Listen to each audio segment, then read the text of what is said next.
All right, good evening, Principal Johnson and school board members.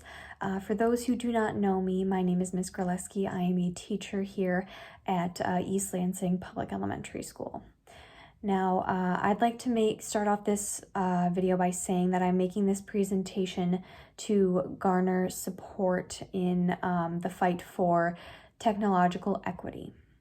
Now, there are many things that we can consider that I will get through in the remainder of my presentation that show that there are many examples in our world, specifically our school and also the outside world, that show examples of technological inequity, and many of them happen every day.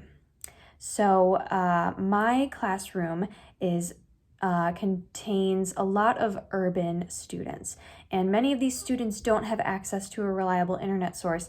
They don't have a way of getting a laptop or a device that they can do their homework on without the support of the school. So many of these students are being pushed back by their technological ineptness. Now, they don't have a way of catching up to those of their peers.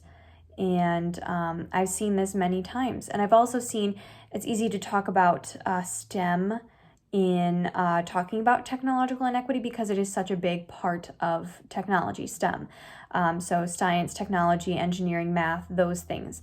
So I personally have had experiences where that has been a gender issue, and there are times where it can be a race issue. There are times where it can be an ability issue, and these are the types of things that I personally have observed in my environment of the classroom.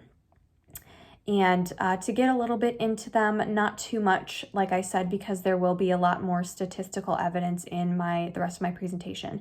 But to speak on that, there are studies that have shown that men do not think that there is gender discrimination within the STEM fields, and the women in these fields heavily disagree. Now, I believe that this starts with an education. We need to educate the male students that they need to give their female peers a seat at the table because they deserve one.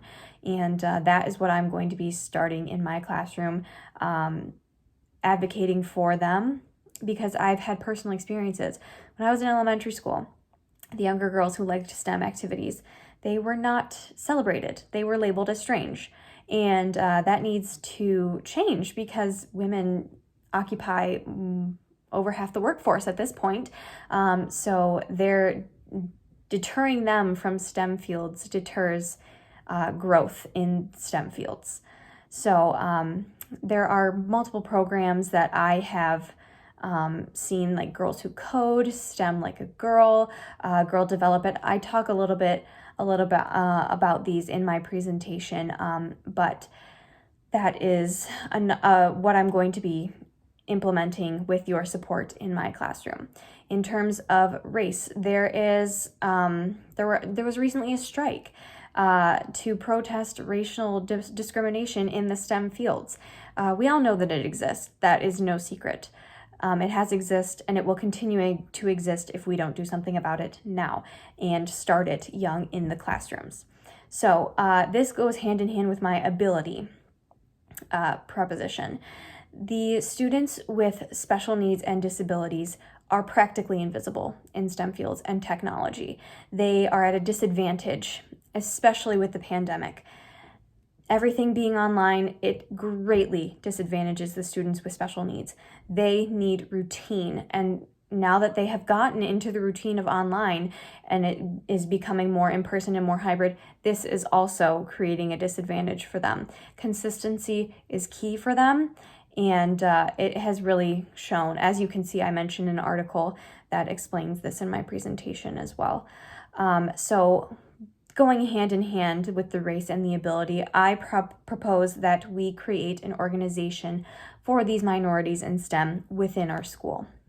We need to give them opportunities to practice these STEM fields if they so choose without being judged, without feeling like they don't belong or are unworthy of being able to study this subject.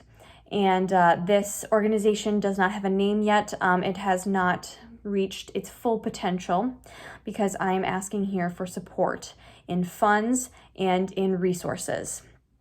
The students will likely benefit from an outside source coming in and teaching them how to use these STEM materials. Now we will need the funds to pay that person and also get the STEM materials that they can use.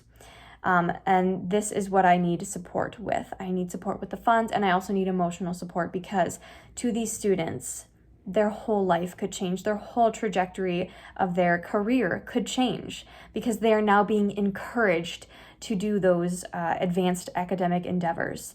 The students with disabilities were not previously encouraged at all to pursue even post-secondary education.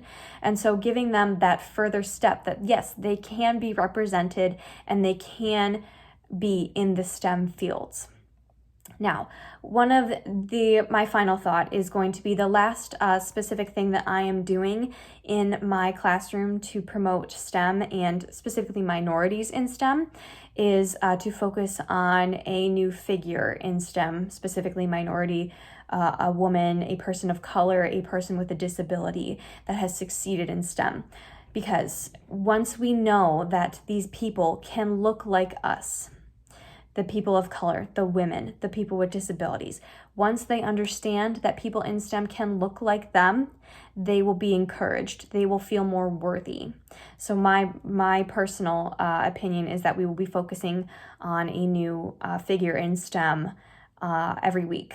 So I would just like to thank everyone for listening to this brief summary of my presentation, and also going through and reading more thoroughly my written presentation. So thank you very much and have a good evening.